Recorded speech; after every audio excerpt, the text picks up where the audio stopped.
If you're someone looking to fill out your t-shirts a little bit better, this video is for you. I'll be going over which of the muscle groups you should really focus on if you really want to look much broader and much more muscular in your t-shirts. But anyways, let's get into this subscriber's question. Today's question is, I'm new to lifting and I just want to look a bit better when wearing my t-shirts by filling them out a little bit more. I don't really care to look like a proper bodybuilder, so I just want to focus on the area to fill out my shirts. What exercises would you recommend for this? My plan was to just focus on my biceps, chest and shoulders. What are the best exercises I should do for these? Thank you. So I've got many thoughts on this, but what I'm going to do is try and focus on the question that you have asked rather than me trying to big bro you. But I would be remiss if I didn't at least say, you sounds like you do a little bit of short-term thinking, like you only want to look good in a t-shirt, so you're avoiding most other muscle groups. So you want to only train chest, biceps and shoulders. Those are t-shirt muscles, but you are missing a glaring one, which I'll touch on in a minute. All I can say is my recommendation would be to start training the other areas too. You can prioritize your upper body if you really want to focus on that. But trust me, you don't want to be walking around looking like Johnny Bravo, where you're really top heavy with very, very tiny legs.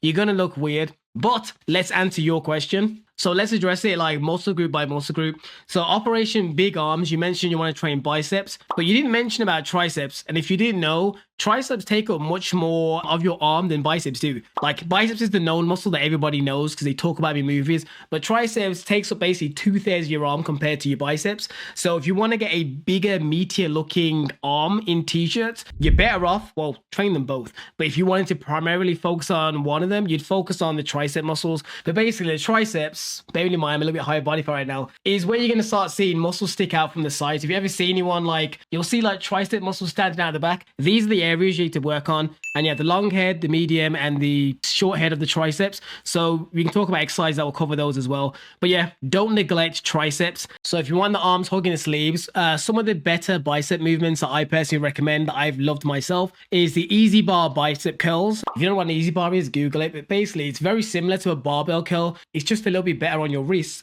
because it's kind of curved in a bit, whereas a normal barbell, sometimes it can put pressure on your wrist depending on how mobile you are. So that's a good exercise. Also, one I always swear by is the cable bicep machine. There's various attachments you can use.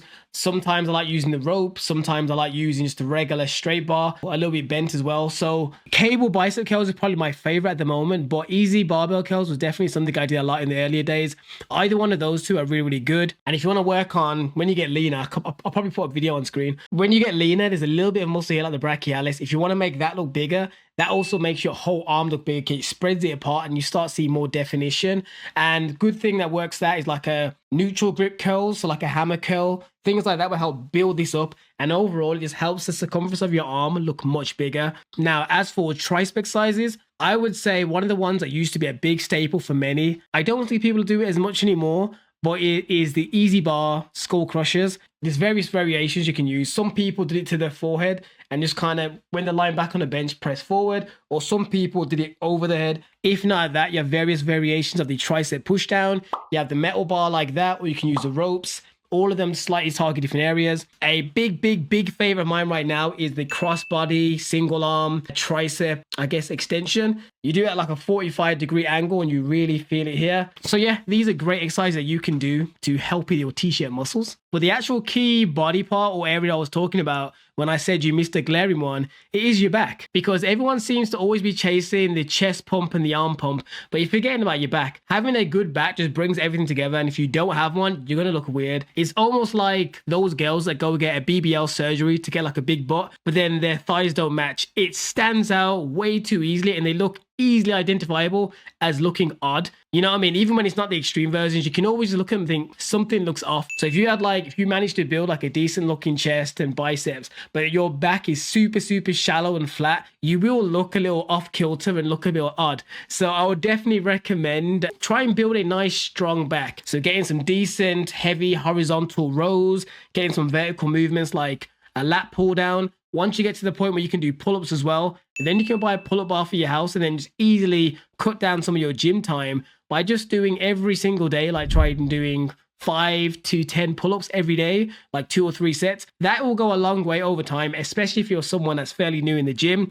Once you get that strength to lift up your own body weight, you're almost You know what I mean? That starts building a very good physique. So I would recommend training your back. Your back is almost like what your t-shirts rest on. If you have a nice back and trapped, it just kind of brings the whole thing together. And if you can build good rear delts as well, like when you're wearing a fitted shirt, it will basically poke out a little bit more. It just gives you that much more masculine, broad look. If you want to look good in t-shirts, you got to train back. You got to have a good, decent back. And the more lats you can build as well, it just gives you that nice V-taper that also makes your waist look smaller than it potentially is. Because if you're someone, for example, I'll put pictures on screen, but if you're someone that's kind of like has a body that's straight down, you look less muscular. But if you can build these lat muscles, it basically allows your body's kind of look wide here and dip in at your waist, which gives you that appeal that you look more broad. You know, the action hero kind of effect, they always kind of go in at the waist and back out of the legs because they have quads. So basically, I know everything I started saying now starts sounding a little bit more gym heavy, and you mentioned in your post that you didn't want to be like a proper bodybuilder. These aren't things that's going to get you on stage like alone. Like to get on stage, you require a lot more effort than this. I'm just telling you the basics to try and build a physique that will just make you look aesthetically better pleasing. You want to get t-shirt muscles, so this is what I'm telling you. And you have to do some sort of weighted gym routine. I could just tell you to do push-ups and pull-ups, but the chances are if you haven't got the strength to do pull-ups, you're screwed. And push-ups alone, as I said, that's only really going to build your chest and a little bit of your triceps. If you want to get this t-shirt physique as quick as possible, you got to step in that gym, aim to go to at least say 3 times a week and do this routine. If you're doing the 3 days a week, and obviously you said you may want to prioritize your upper body, but I'm telling you to add in back, do a push day, which is basically chest, shoulders and triceps. Then you can do a pull day, which is back, biceps and like your rear delts. And then the third day you can do a full body day, but I'd recommend mixing in, or at least having the somewhat focus of legs. So if basically, if you don't want to do like a proper routine and train your legs properly, at least mix it into the full body day. So at least it's getting touched a bit and you're training it slowly but surely. Then over time, you may find that you may enjoy seeing your legs actually growing out like sticks. And before I move on to the exercises to do for your chest and shoulders, the one thing I almost forgot to say is specifically, if you want to look good in a t-shirt as well, do some decent trap exercises. So either use the cables or dumbbells and do shrugs and do a slight pause at the top. This is what's going to help your t-shirt just look a little bit better. Like it's going to have t-shirts hanging on your body a little bit better. Now let's go on the main muscles you even mentioned, which is your chest and your shoulders. So when it comes to the chest exercises, I would probably avoid decline movements where you want to bench where it's decline downwards, simply because that adds more muscle tissue on the bottom. If you want to have like a good looking chest, you want to really try and get the upper section of your chest and your mid chest, even though technically there's only like 2 main muscle groups of your chest, but you can kind of emphasize different areas of where you train. For example, if you train on an incline bench, you start hitting a little bit higher up on your chest, you feel it there more, and then a flat bench, you start feeling the middle of your chest. So I prioritize those sort of movements over the decline, because say for example you happen to genetically be able to build more muscle in your lower chest, what happens is your chest starts looking a little bit droopy and dipped in, because the upper area of chest usually is quite hard for many people to build quickly. So you don't want to basically build a chest that doesn't look like a muscular chest and starts looking more like a boob.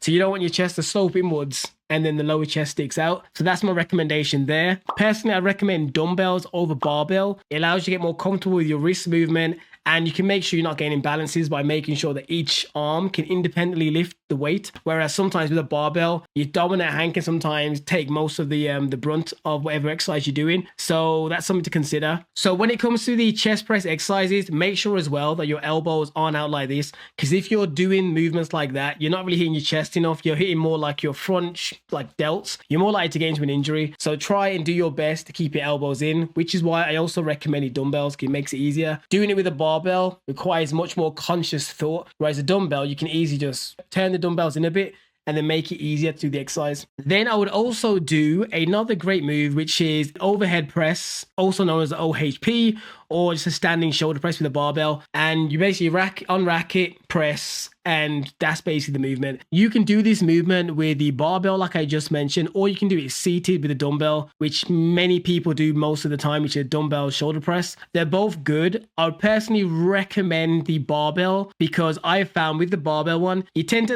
as an accessory, hit your rear delts a little bit more, because lifting the barbell up and down, you tend to on the way down end up having this little bounce when you pull it down. and that really does work your rear delts quite a bit as well.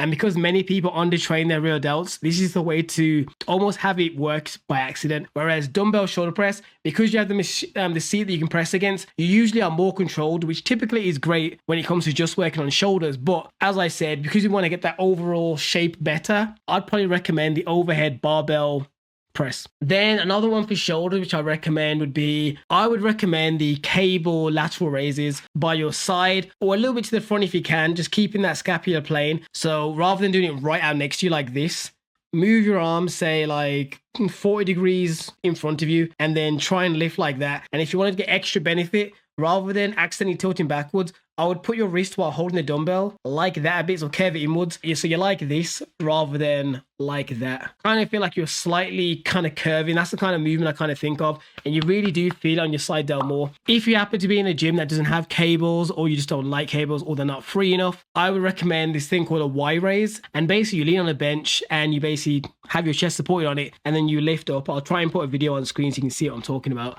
That's another great exercise as well that really does hit your side delts. You just have to make sure that you be controlled and control the negatives as well. Whereas when you're using cables, it's usually easier to control it because you know it's being pulled back, so you consciously tend to slow down. Whereas with a dumbbell, sometimes people let gravity do most of the work on the way down. So when it comes to your main bit of the question, I think we basically covered it, but I will say that you need to get them legs in there. I know I mentioned it briefly earlier, but I would say if you're not going to train your legs, I feel like you will great down the line, and I feel like you definitely should do it, especially the fact that if you're someone that also wants to be leaner more year round, like look more defined, toned, as it were, the more muscle you build in your physique, the easier it is to maintain this, because the more muscle you have, it basically burns more calories, and your legs is a huge muscle group. So if you don't have much muscle on your legs, that's a prime area where you're losing out on potential thermogenesis and burning calories. So I would recommend training your legs more than that reason, but that's an incentive. Just try and push you across the line if you're undecided. The more muscle you can build on your frame, even if you don't want to look like a bodybuilder, is going to help you in the long run.